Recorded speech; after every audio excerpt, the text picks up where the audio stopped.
Jadi tuan-tuan puan, inilah apa yang sama-sama kita akan ambil iktibarnya. Dalam apa yang berlaku ke atas Nabi SAW, iaitu perjalanan haji baginda. Sebagai pengajaran besar.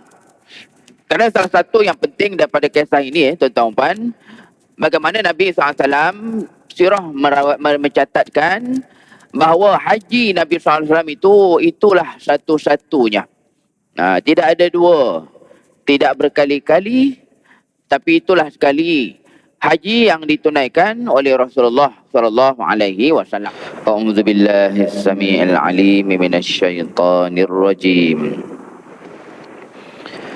Bismillahirrahmanirrahim. Alhamdulillahi wahdah alladzi sadaqa wa'dah wa nasara 'abdah wa a'azza jundahu wa hazamal ahzaba wahdah. Ashhadu wa nashhadu an la ilaha illallah wahdahu la syarika lah wa ashhadu anna Muhammadan abduhu wa rasuluh. Allahumma salli wa sallim wa barik ala rasulina wa ala habibina wa ala syafi'ina Muhammadin sallallahu alaihi wasallam, khatamil anbiya'i wal mursalin wa ala alihi wa ashabihi ajma'in. Subhanaka la ilma lana illa ma 'allamtana innaka antal alimul hakim. ولا حول ولا قوة إلا بالله العلي العظيم. السلام عليكم ورحمة الله وبركاته. Alhamdulillah, muslimin dan muslimat, bapa-bapa, ibu-ibu, tetamu-tetamu Allah Subhanahu wa ta'ala. Kita mulakan bersama-sama perhimpunan yang penuh barakah dan majlis ilmu yang turut bersama-sama kita pada malam ini, malaikat-malaikat yang mulia. Kita mulakannya dengan kalam-kalam yang suci. Sama-sama kita panjatkan setinggi puji-pujian dan setinggi kesyukuran kehadrat Allah Subhanahu wa ta'ala atas rezeki-rezeki, kurniaan dan nikmat-nikmat Allah Subhanahu wa ta'ala yang masih dipinjamkan, alhamdulillah, masih dipanjangkan kepada kita. Sekali lagi diberikan kesempatan dan peluang dapat kita terus istiqamah berhimpun di tempat yang terbaik, iaitu di rumah Allah Subhanahu wa ta'ala. Dan saya berpesan kepada diri ini juga tuan-tuan, puan-puan sekalian, jangan lupa untuk sama-sama kita berniat iktikaf bagi menjadikan duduk ini juga adalah duduk yang berpahala, insya-Allah. Selain daripada segala pahala-pahala yang kita usahakan, bahkan ganjaran daripada Allah itu tuan-tuan puan seawal-awal daripada bersiapnya kita tadi. Dengan bersiapnya tadi, dengan wuduknya, dengan perjalanan kita datang ke Al-Falah ini. Kemudian dengan solat-solat sunat yang dilakukan, solat fardu maghrib, zikir, doa dan sebagainya. Dan begitu juga dengan majlis ilmu yang kita berada pada ketika ini, termasuklah dengan iktikafnya kita. Mudah-mudahan kita panjatkan permohonan agar segalanya diterima Allah Subhanahu wa ta'ala, insya-Allah. Terutamanya tuan-tuan dan sekalian, khusus kalau kita lihat contohnya apa yang Allah sebut dalam Al-Quran sendiri berkaitan dengan amalan yang ditolak dan yang dihumbankan oleh Allah Subhanahu wa ta'ala. Ia tidak mustahil. Bagi contoh tuan-tuan, antara apa yang Allah sebutkan dalam surah Al-Ma'idah, tuan-tuan boleh lihat dalam juzuk yang ke-6 ayat 26. Bahkan contoh yang Allah sebutkan tidak mustahil adanya amalan dan ibadah seorang hamba itu ditolak, bahkan amalan anak kepada seorang rasul. anak kepada seorang Nabi.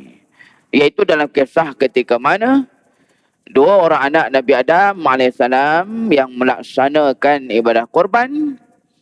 Dalam masa yang sama Allah menegaskan pada akhirnya yang diterima Allah itu hanyalah korban salah seorang saja daripada mereka.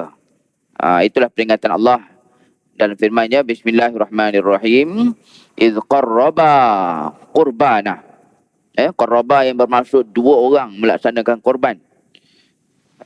Dalam macam yang sama kata Allah, fatuqubbila min ahadihima. Maka yang ditolak daripada korban itu salah seorangnya dan diterima ibadah korban itu hanyalah satu daripada mereka sahaja. Walam yutaqabbal minal akhar, dan tak diterima korban seorangnya lagi. Inilah tuan-tuan dalam suasana yang kita masih lagi pada bulan-bulan haji. Maka jangan lupa baik korban yang dilakukan itu, saya yakin ramai yang hadir malam ni melaksanakan korban tahun ini, baik korban dalam, korban luar, korban di mana-mana pun. Jangan lupa untuk terus kita ikhlaskan niat untuk menjadikan benar-benar ibadah kita itu taqarrub kita kepada Allah bekalan akhirat, dan tidak sebaliknya. Waliyazbillah, apa-apa jadi tolak oleh Allah Subhanahu Wa Taala. Muslimin muslimat, tuan-tuan perempuan, tetamu-tetamu Allah Subhanahu Wa Taala. Terus kita ambil kesempatan pada malam ni yang mana jangan lupa walaupun dah selesai semua, baik 10 hari-hari terbaik dalam khutbah Jumaat di Negeri Selangor, disebutkan 2 minggu lepas kalau tak salah, berkaitan dengan 10 awal Zulhijjah. Bahkan dia lebih besar, lebih hebat daripada 10 akhir Ramadan. Dan inilah tuan-tuan peluang yang kita dah laluinya. Mudah-mudahan kita akan bertemu sekali lagi dengan izin Allah tahun depan. Begitu juga dengan Aidil Adha dan juga hari-hari tasyrik selesai belaka dah. Cuma jangan sampai kita terlupa bahawa kita masih lagi berada pada bulan Zulhijjah. Dan bulan Zulhijjah ni tuan-tuan, ia adalah satu daripada 4 bulan-bulan suci dan besar, bulan-bulan yang diistilahkan dengan nama bulan haram. Haram bukan maksud tak boleh, kan? Pada terjemahan kita selalunya haram ni maksudnya dilarang, ditolak dan sebagainya. Tapi yang dimaksudkan bulan-bulan haram adalah bulan-bulan suci yang mulia. Ya Allah ni menyebutkan dalam surah At-Taubah ayat 36 dalam firman-Nya, minha arba'atun hurum. Daripada 12 bulan-bulan kalender itu, 4 daripadanya adalah bulan-bulan suci yang sangat mulia di sisi Allah SWT. Dan dihuraikan di dalam hadis-hadis Nabi SAW bahawa bulan-bulan suci itu salah satunya adalah bulan Zulhijjah. Dia 3 berturut, satunya yang terpisah, salah satunya bulan Zulhijjah. Justru tuan-tuan sekalian, inilah apa yang sama-sama kita akan kongsikan peringatannya dan juga pengajarannya pada malam ni. Terutamanya Zulhijjah masih lagi kita berada dalam masa yang sama. Jemaah-jemaah haji pun boleh kata sebahagian besarnya belum pulang lagi. Saya pun tak tahu tuan dah ada ke yang balik, wallahualam. Tapi sebenarnya untuk yang mengerjakan umrah daripada Malaysia secara khususnya dah ada dah jemaah yang berangkat mengerjakan umrah seawal-awal semalam lagi. Pagi semalam dah ada dah jemaah kita berangkat mengerjakan umrah.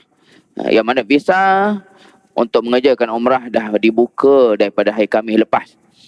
Yang mana tuan-tuan saya yakin ramai tahu sekarang ni mengerjakan umrah, kalau siapa berani, siapa yang kaki travel, pergi umrah sekarang ni sendiri pun boleh. Kerana visa mengerjakan umrah boleh apply secara online. Tuan-tuan boleh apply atas katil dalam bilik pun sekarang. Itu yang Alhamdulillah, walaupun jemaah haji belum pulang, tapi yang mengerjakan umrah dah berangkat semalam. Pagi semalam ada dah berangkat dah. Dia tuan-tuan, inilah apa yang sama-sama kita akan ambil iktibarnya dalam apa yang berlaku ke atas Nabi SAW, iaitu perjalanan haji baginda sebagai pengajaran besar. Kerana salah satu yang penting daripada kisah ini, tuan-tuan, bagaimana Nabi SAW sirah mencatatkan bahawa haji Nabi SAW itulah satu-satunya. Tidak ada dua, tidak berkali-kali, tapi itulah sekali haji yang ditunaikan oleh Rasulullah SAW.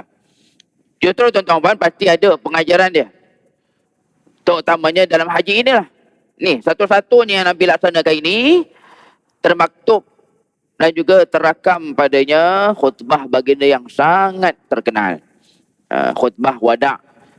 Khutbah yang di sebagai tempat tuan-tuan puan sampai di frame kan. Saya tak pasti di Masjid Al-Falah ni ada ke tidak. Tapi banyak juga masjid-masjid, surau-surau yang frame kan khutbah terakhir Nabi itu. Yang mana tuan-tuan puan kalau jumpa kalau tuan-tuan puan ternampak di mana-mana, kalau jumpa tolonglah baca. Itu bayangkan khutbah terakhir Nabi yang Nabi sampaikan dalam satu-satunya haji yang dilaksanakan oleh Rasulullah sallallahu alaihi wasallam. Baik muslimin muslimat rahimakumullah. Tentang ibadah haji Nabi ni, Nabi melaksanakannya itulah sekali, dan sangat menarik tuan-tuan puan, sebahagian besar ulama mereka mengiktibarkan seolah-olah seumpamanya haji Nabi SAW itu adalah satu daripada tanda-tanda baginda akan wafat. Nabi nak meninggal ni tandanya Nabi buat haji. Yang mungkin pada kita kan, mengerjakan haji tuan kalian tak terbayang kita. Pergi buat haji ni maksudnya dah nak meninggal. Ya kalau berlaku begitu dan kepada kita ni kan, kemungkinan besarnya ada yang tak jadi pergi pun. Ni kalau pergi kan meninggal pula, tak payahlah pergi. Kan tak dapat jumpa. Jadi terpisah. Langsung tak dapat nak bertemu dan sebagainya. Ini apa yang menariknya bila kita lihat haji Nabi SAW itu sehingga diiktibarkan sebagai salah satu daripada tanda kewafatan baginda. Kerana kita tengok secara tempohnya pun, tuan-tuan saya yakin semua tahu Nabi SAW wafat pada bulan Rabiul Awal. Sama tu. Sama dengan bulan Nabi lahir diputerakan. Masalah tuan sekalian, bulan Rabiul Awal ni bulan berapa? Kita kalau tak tengok nombor kan kita tak perasan. Cuba kita kira tuan. Kita kira daripada awal bulan 1. Dalam kalender Islam, bulan 1 tu bermula daripada Muharram. Di Muharram bulan 1 kan. Kemudian bulan 2 bulan Safar. Kemudian bulan 3 apa? Itulah dia Rabiul Awal tu. Rabiul Awal adalah bulan 3 dalam kalender Islam. Dalam masa yang sama tuan-tuan puan, bulan haji ni bulan berapa? Ni yang kita kata bulan Zulhijjah, bulan haji ni itulah bulan terakhir dalam kalender Islam, iaitu bulan 12. Maknanya kalau katalah tuan-tuan, Nabi balik mengerjakan haji itu bulan Zulhijjah lah kan. Selesai apa semua dalam macam sama, tak ada apa-apa dah urusan di Mekah, Nabi pun pulang semula ke Madinah. Maka Nabi SAW pulang ke Madinah bulan 12. Kalau kita ambil nombor dia. Tiba di Madinah bulan 12. Dalam masa sama, lebih kurang awal bulan 3, Nabi pun wafat. Maknanya, balik daripada mengerjakan haji, duduk di Madinah 2-3 bulan, tak sampai 3 bulan pun. Terus baginda wafat. Dan ini pun tuan-tuan saya yakin, kalau berlakulah kepada jemaah-jemaah kita. Tak tahulah kan dia akan balik ni. Kalau adalah tuan-tuan, sesiapa yang jadi begitu, balik haji, duduk bulan 2, meninggal dah. Saya yakin ini juga benda yang akan memeranjatkan kita lah kan. Macam mana itu elok pergi haji dalam keadaan punya lama, punya panah kat Mekah, Madinah, okey, tak ada masalah. Balik Malaysia meninggal dah. Ini perkara yang pastinya juga akan mengejutkan kita kalau berlaku lah. Kalau ada jemaah kita yang balik daripada haji, duduk 2-3 bulan, dipanggil menghadap Allah SWT. Sebenarnya, itulah yang berlaku ke atas Rasulullah SAW. Tak lama, selang daripada baginda sampai ke Madinah, balik daripada haji, dengan baginda wafat, hanya lebih kurang 2 bulan lebih. Itu jarak yang sangat dekat pada kita, dan memang tempoh tu sekejap betul tu. Apatah lagi, tidak ada tanda-tanda yang nyata. Dia jangan tuan-tuan bayangkan Nabi wafat tu dalam keadaan dah terbaring lama. Nabi ni wafat dalam masa yang sama, dah sakit berbulan-bulan. Tak begitu. Nabi pergi haji, balik haji tu sihat. Itulah yang kita nak lihat pada malam ini tuan-tuan puan sekalian. Terutamanya, bagi siapa yang hadir pada malam ini memang dah mengerjakan haji, dia boleh kenang balik.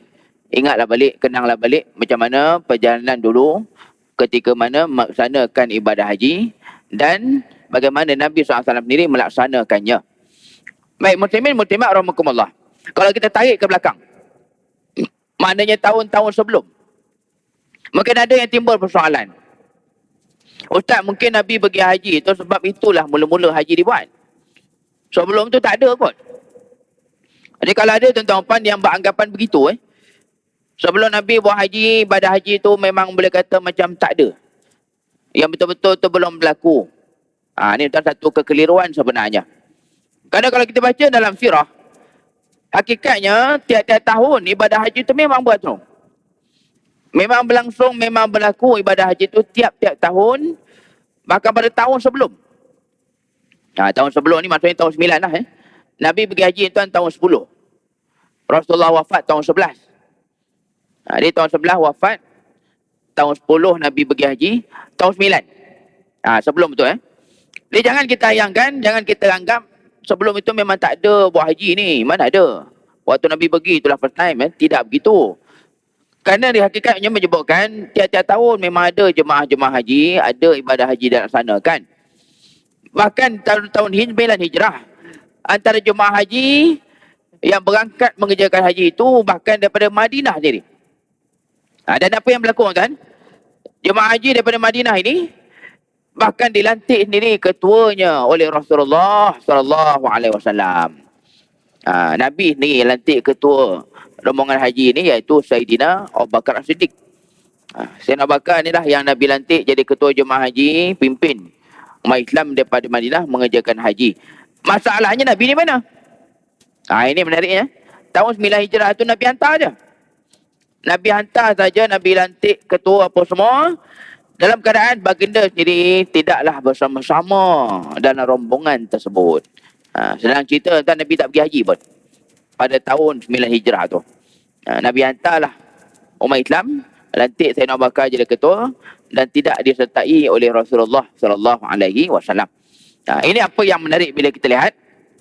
Maka nyatalah tuan-tuan, sebenarnya kalau kita baca dalam kitab-kitab sirah, ni tuan-tuan kena tengok kitab-kitab besar lah.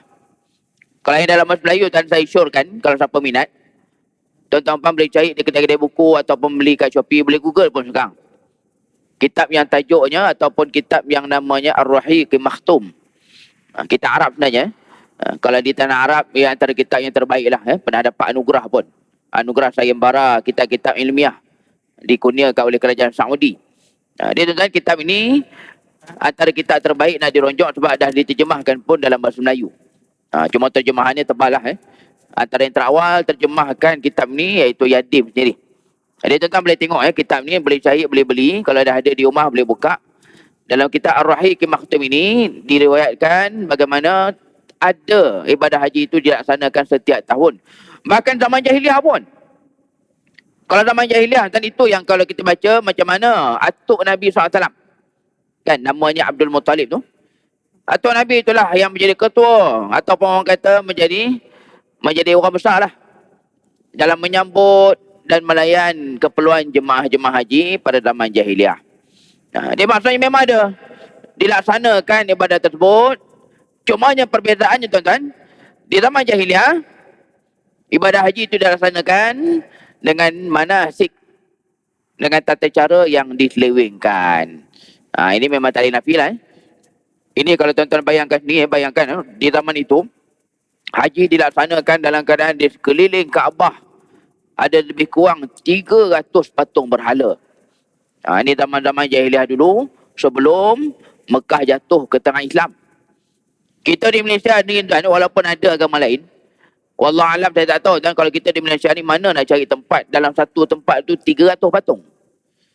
Kalau satu kampung tu mungkin lah kan Satu kampung, satu bandar tu banyak rumahnya. Ini satu tempat. Satu bangunan, satu lokasi dalam tu 300 patung lebih. Itulah zaman jahiliah. Keliling bangunan Kaabah tu patung lebih 300. Tapi manusia mengerjakan haji. Dengan tata cara yang diselewengkan, yang diubah. Kalau kata berkorban pun mereka berkorban. Tapi dengan menyebut nama-nama berhala. Dia sebutlah Al-Lata, Al-Uzza, Al-Manat. Nama-nama berhala ni ada dalam Quran pun. Ini tuan saya dah sebutkan. Nak mengambil ayat-ayat Al-Quran, dia jadikan nama anak ke, nama cucu tuan. Kena ingat. Jangan sampai kita tak tengok maksud dia. Dengan alasan ni ayat Quran. Ustaz ni nama ni saya cadangkan, saya ambil daripada Quran. Ustaz, takkan tak elok. Jaga-jaga dalam Quran ni nama Fir'aun pun ada. Nama Haman pun ada. Antara nama yang Allah sebut dalam Quran, nama berhala Arab jahiliah. Al-Lata, Al-Uzza, Al-Manat. Diambil daripada Quran sekalipun, nak buh nama anak, nama cucu, nama keluarga, jangan pakai, orang kata jangan pakai merembak je. Semata-mata ini ayat Quran. Tengok juga apa maksud dia, apa terjemahan dia. Baik. Jadi ini apa yang kita lihat. Maka berlangsunglah ibadah haji itu. Bahkan inilah tuan-tuan, kalau kita baca dalam sirah, bagaimana bermulanya hijrah Nabi ke Madinah. Ini nanti bulan Muharram kita akan bincangkan. Tuan-tuan, macam mana awal-awal Nabi bertemu dengan orang-orang Ansar ni, orang Madinah tu kan. Sebelum Nabi berhijrah ke Madinah, pertemuan tu berlaku beberapa kali lah. Ada namanya perjanjian Aqabah pertama, perjanjian Aqabah kedua. Nabi sebelum hijrah, Nabi tak pernah pergi Madinah. Macam mana jumpa tu? Perjumpaan Nabi dengan orang-orang Madinah itu berlaku pada musim haji. Dia orang datang buat haji. Sambil-sambil itu memang dah janji dengan Nabi SAW nak bertemu di kota Mekah. Dia maknanya memang daripada awal dulu pun, sebelum berlakunya hijrah pun, ibadah haji itu memang ada je, dilaksanakan setiap tahun. Itu jadi punca Nabi dapat jumpa dengan orang-orang Madinah. Bahkan Nabi sendiri pun tak pernah pergi Madinah sebelum berhijrahnya Rasulullah SAW. Baik, jadi tuan-tuan sekalian, itu yang kita nak sebutkan. Maka berlangsunglah keadaan ini bertahun-tahun. Dalam keadaan Nabi SAW sendiri tidaklah digerakkan Allah SWT untuk mengerjakan haji. Hatta tahun 9 pun Nabi tak berangkat lagi. Nabi hantar aja.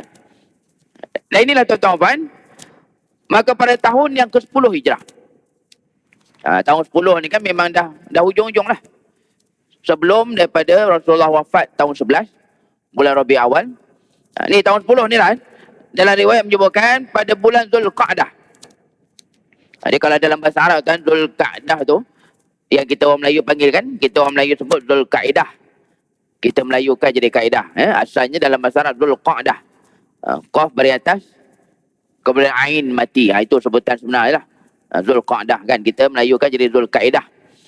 Pada bulan inilah, di awal bulan Zulqa'dah, diilhamkan Allah SWT kepada Nabi SAW. Allah ilhamkan, Allah gerakkan Nabi untuk baginda membuat persiapan untuk mengerjakan ibadah haji.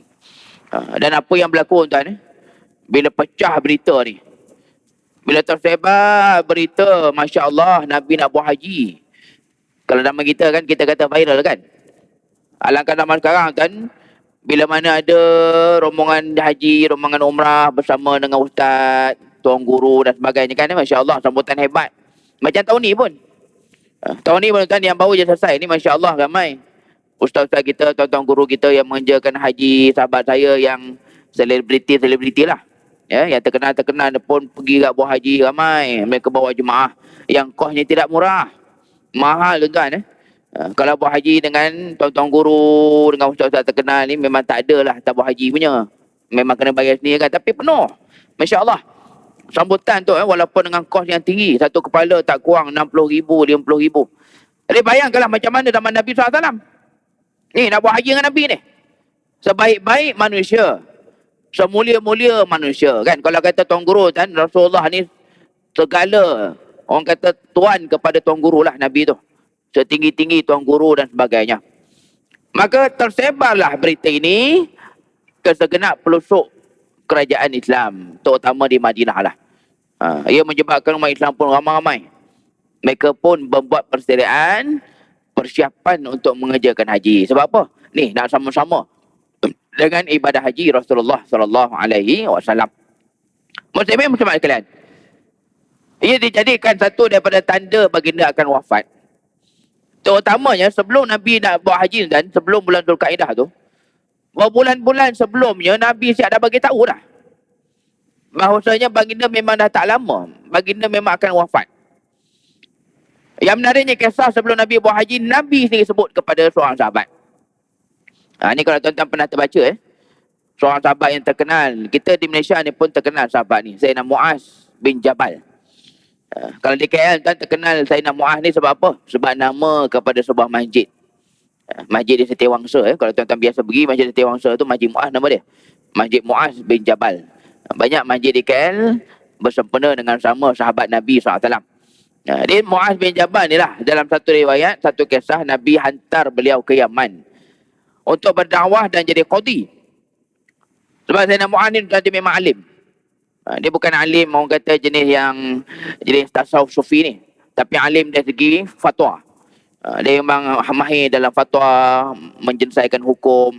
Sampai Nabi, sebelum Nabi hantar tu, Nabi tanya dia, "Wahai Muaz, kalau ada apa-apa masalah timbul, macam mana kamu nak berhukum? Kalau tak ada Quran, macam mana kamu nak berhukum? Kalau hadis pun tak ada sebut lagi, macam mana kamu nak berhukum?" Nabi tanya semua. Kerana Sayyidina Muaz bin Jabal, kebolehan yang Allah kurniakan kepada beliau dari segi kemahirannya berfatwa, mengeluarkan hukum hakam. Dan dalam dialog yang sama, dan dalam pertemuan terakhir jugalah, Nabi pun sebut dalam hadis sahih. Ni tuan-tuan boleh tengok dalam kitab Ar-Hikmah Khutum, ada cerita dia. Nabi pun sebut, "Wahai Muaz, boleh jadi inilah pertemuan kita terakhir, yang satu masa nanti kamu akan pulang ke Madinah." Nabi dibayangkan Allah, Muaz ni umur dia panjang. Sebab Yaman ni memang jauh. Kalau kita tengok dalam peta kan, Yaman kan, kalau bayang zaman dulu terutamanya jauh sungguh. Zaman dulu ni maksudnya perjalanan darat. Paling laju pun kuda kan, mana ada. Zaman dulu kapal terbang ke kereta api laju, tak ada kan. Ni kalau kita tengok dalam peta tu, daripada Madinah nak menuju ke Yaman jauh. Yaman ni dah bawah sekali. Kalau semenanjung Arab tu, Yaman tu last sekali lah. Jadi jarak Yaman tu jauh. Dan Sayyidina Muaz ni pun tak tahu berapa lama akan selesai urusannya di sana. Jadi Nabi pun sebut awal-awal. Waktu pertemuan terakhir tu Nabi, "Wahai Muaz, kamu nanti akan pulang ke Madinah dalam keadaan yang kamu temui hanyalah makamku sahaja. Aku tak ada dah." Dan Nabi membayangkan umur dia panjang. Dalam masa yang sama, Nabi sendiri tak panjang umurnya, tak ada peluang lagi dah nak bertemu dengan Sayyidina Muaz bin Jabal. Dan ini antara ilmu lah yang Allah Ta'ala bukakan, Allah kurniakan kepada Rasulullah SAW. Cuma pengetahuan Nabi ini tidaklah kepada semua sahabat. Tuan-tuan jangan bayang pula Nabi ni tahu belaka sahabat ni bila meninggalnya. Ini Allah kurniakan khusus dalam kes ni je lah. Yang mana Nabi dah bayangkan Muaz memang umur dia akan panjang, dia akan balik, kemudian ke Madinah balik, tapi Nabi sendiri tak sempat jumpa dia. Dan sangat menarik, dan bagaimana sahabat Nabi ini memang beriman betul dengan kata-kata Nabi. Macam mana reaksi Muaz?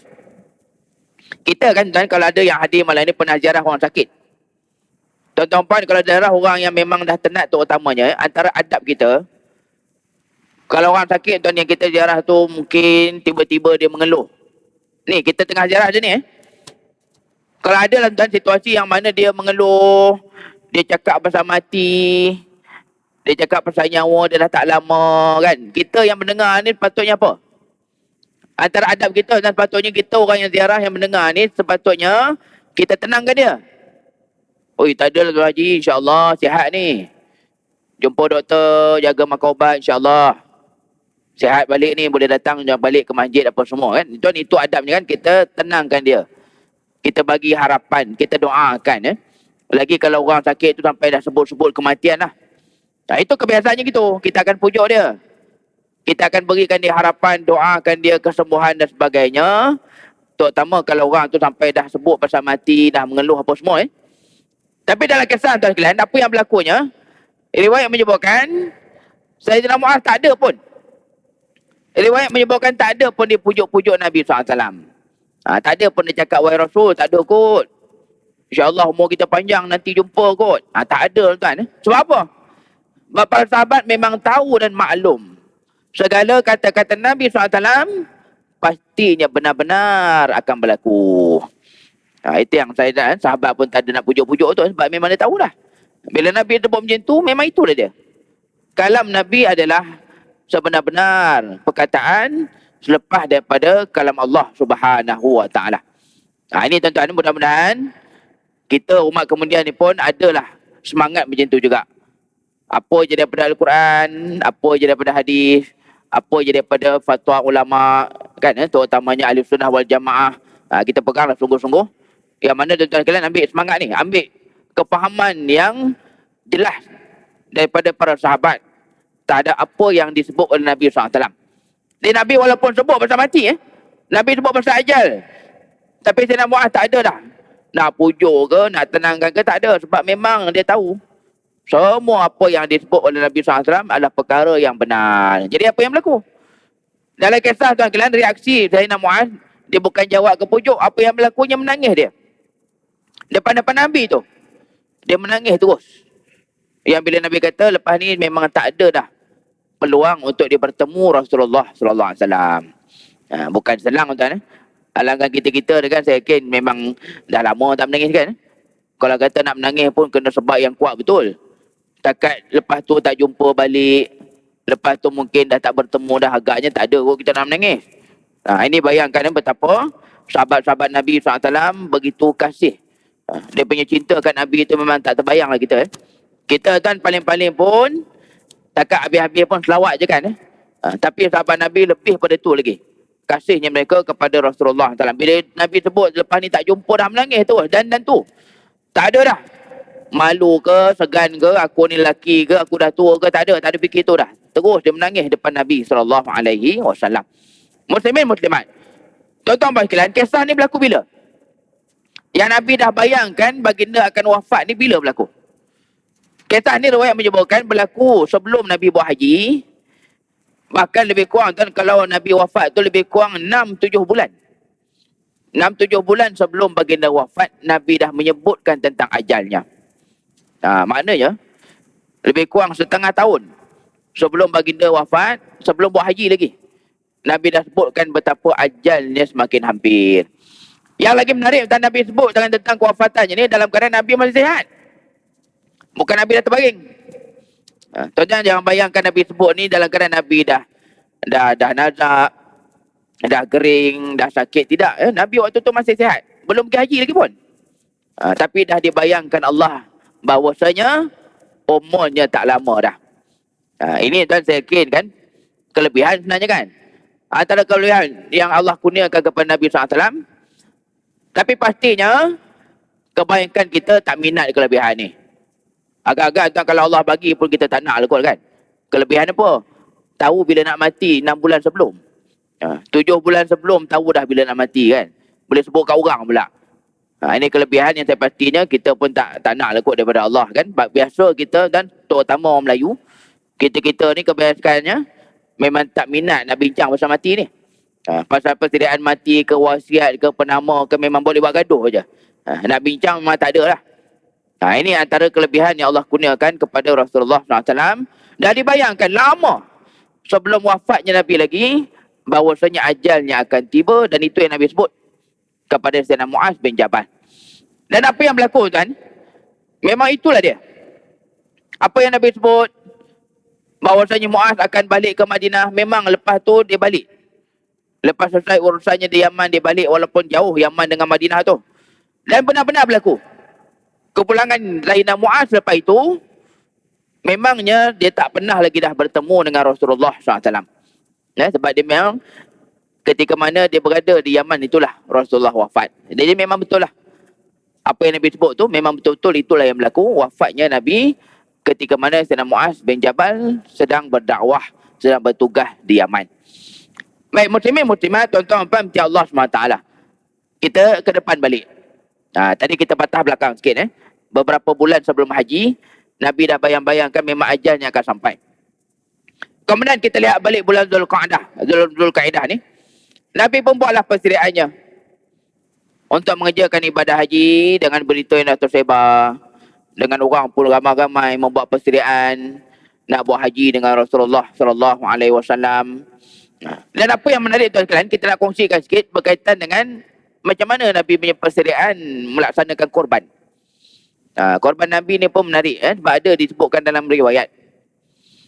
Ketika mana Nabi membuat persediaan dengan kelengkapannya apa semua, rupa-rupa tuan sekalian, salah satu yang Nabi buat persediaan ni adalah haiwan korbannya. Yang mana riwayat menyebutkan ketika mana Nabi nak berangkat mengerjakan haji itu, maka haiwan korban baginda itu ditentukan di Madinah lagi. Maknanya Nabi buat korban dengan binatang yang dibawa daripada Madinah. Bukan beli daripada Mekah. Walaupun pada kita kan confirm lah dekat Mekah ada kambing. Tak kata zaman dulu, zaman sekarang pun banyak kan. Zaman sekarang pun jemaah haji kita mana ada ambil kambing lembu daripada Malaysia pula. Memang kambing Mekah lah. Dia zaman dulu pastinya pun ada. Sama ada nak korban lembu ke, kambing ke, unta ke, mesti ada punya zaman tu. Tapi sangat menarik bila mana riwayat menyebutkan korban Nabi SAW ketika menjaga haji itu, Nabi membawanya daripada Madinah. Nabi tentukan dekat Madinah lagi. Kemudian bila Nabi berangkat, dengan korban-korban tu pun Nabi bawa sekali menuju ke Mekah. Yang akhirnya barulah Nabi buat korban. Ini yang menarik tuan-tuan untuk kita kongsikan. Antara beberapa isu yang timbul mutakhir ini tentang ibadah korban yang kita laksanakan. Dah selesai ke pun? Ni tuan-tuan puan, baik siapa yang hadir malam ni buat korban di sini, di kampung, di luar ke, di mana-mana kan, kita dah sebut sikit tuan-tuan puan. Asal bagi ibadah korban ni kena ingat. Asal usul dan yang paling awal dulu, korban tu sebenarnya yang mula-mula sekali yang nak disembelih tu manusia sebenarnya. Yang mula-mula nak kena sembelih itu adalah anak seorang Rasul. Yang bapaknya Rasul, yang kena sembelih dia pun Rasul juga. Yang menyembelih Nabi Ibrahim, yang kena sembelih Nabi Ismail. Ini ayat yang dah selalu, tuan-tuan puan pastinya dah selalu dengar dah. Minggu 2 ni mesti dah selalu dengar, tuan-tuan dah hafal pun. Ayat 102, 103, surah As-Saffat. Jadi tuan-tuan kan, maka ibadah korban ni dia punya sejarah, dia punya asal usul tu pun, bagaimana yang mula-mula nak kena sembelih itu manusia. Maka walaupun dah ditukar menjadi binatang. Macam kita buat korban itu kan. Semua kita korban sembelih sama ada lembu ataupun kambing. Binatang lah tu. Dalam macam sama Allah sebut dalam ayatnya, dalam firman-Nya, bukan Allah ganti Kalau siapa anggap ataupun siapa yang ingat Allah gantikan dengan Nabi Ismail itu dengan binatang, dan sebenarnya bukan ganti. Tapi Al-Quran menyebutnya dengan perkataan wa fadainahu bizibhin azim. Apa dia fadai tuan? Wa fadainahu tu maksudnya dan kami tebus Nabi Ismail itu dengan haiwan sembelihan yang besar. Dalam bahasa kita sini tuan, jangan kata bahasa Arab. Bahasa Melayu kita pun saya yakin tuan-tuan kita semua tahu ganti dengan gadai ni lain. Ganti ni selalu benda-benda biasa je kan Selipar hilang, gantilah balik. Ataupun makanan dah termakan kan. Lah aku ingatkan tak ada orang makanan ni aku makan lah. Ganti makanan, ganti selipar, ganti barang Ganti ni biasanya benda-benda yang tidaklah melibatkan benda besar. Kadang benda-benda kehidupan gitu saja Tapi balik tuan-tuan yang Allah sebut dalam Al-Quran bukan ganti. Ya Allah guna dalam lafaz firman-Nya adalah wafadainahu, kami tebus.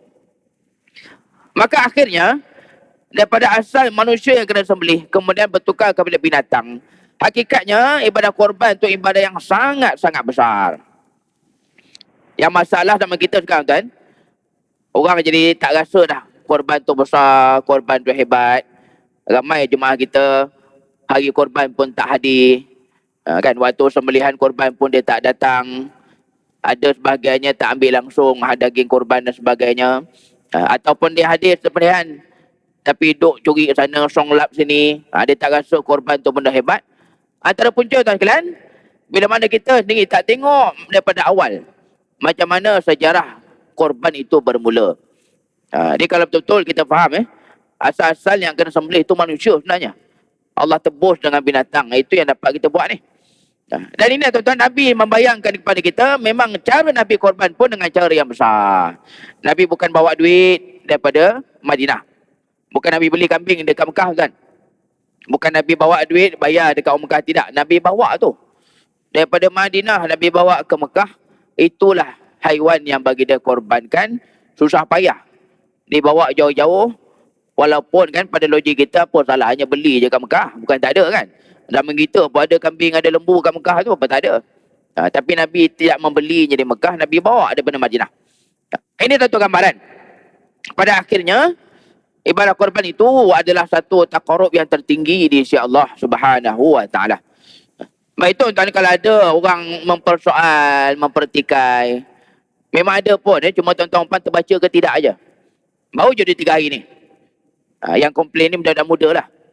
Ada tuan ni yang mempersoalkan korban ni dikaitkan dengan apa? Dikaitkan dengan bantuan pendidikan, bantuan orang miskin. Dia komplain korban ni satu bahagian 800, 700 lebih. Dia yang komplain orang Melayu. Memang begitu lah kan. Biasanya gitu. Yang komplain, yang banyak songeh, banyak bunyi ni orang Islam juga. Dia tulis dalam tulisan dia panjang. Mengapa tidak korban ini dengan kos yang tinggi itu ditukar kepada bantuan pendidikan, bantuan orang miskin, ramai orang dapat manfaat. Kenapa sanggup berhabis untuk lembu, untuk kambing semata-mata? Dahsyat kan, ada orang Islam kita ni yang tak faham macam mana asal-usul ibadah korban. Yang mungkin dia beranggapan lebih baik dana yang besar itu bagi orang miskin, bagi orang susah, bantuan untuk dia belajar dan sebagainya. Tuan-tuan sekalian, kalau timbul lagi isu ni, apa kita nak jawab? Terutamanya kan yang kita ralat betul ni orang Islam ni yang persoalkan. Mungkin non-Muslim pun tak kisah kan. Pada non-Muslim, sekati kamu lah, kamu nak sembelih ke apa, lantaklah. Tapi yang timbul ni orang Islam ni. Baik, tuan-tuan sekalian, kita nak tegakkan.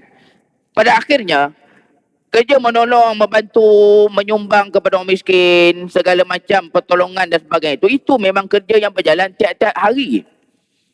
Kalau setahun tuan-tuan, dia berjalan tiap-tiap bulan, tiap-tiap hari.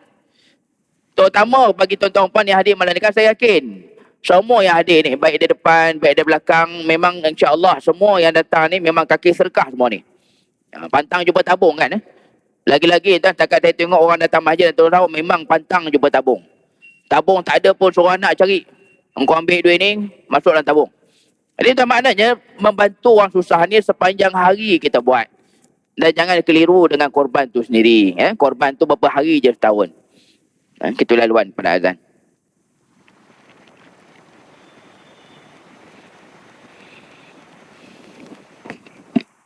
Subhanallah. Allahu Akbar, Allahu Akbar. Allah. Allahu Akbar, Allahu Akbar.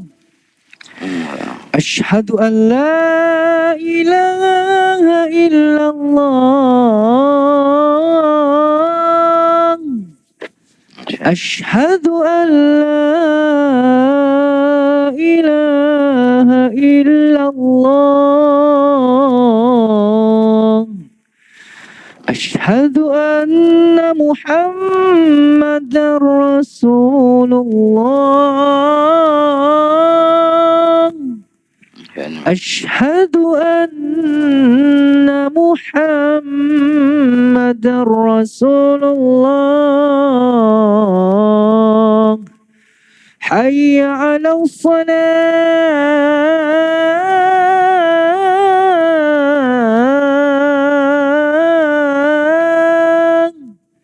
Hayya 'alal salah.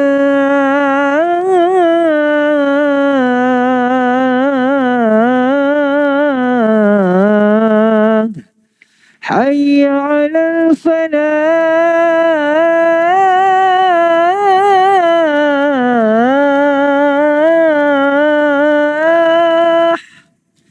حي على الفلاح.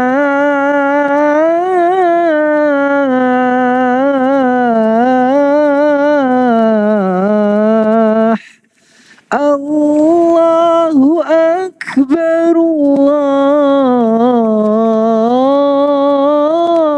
الله أكبر. لا إله إلا الله. La ilaha illallah. Allahumma salli Allahumma asyrafan dan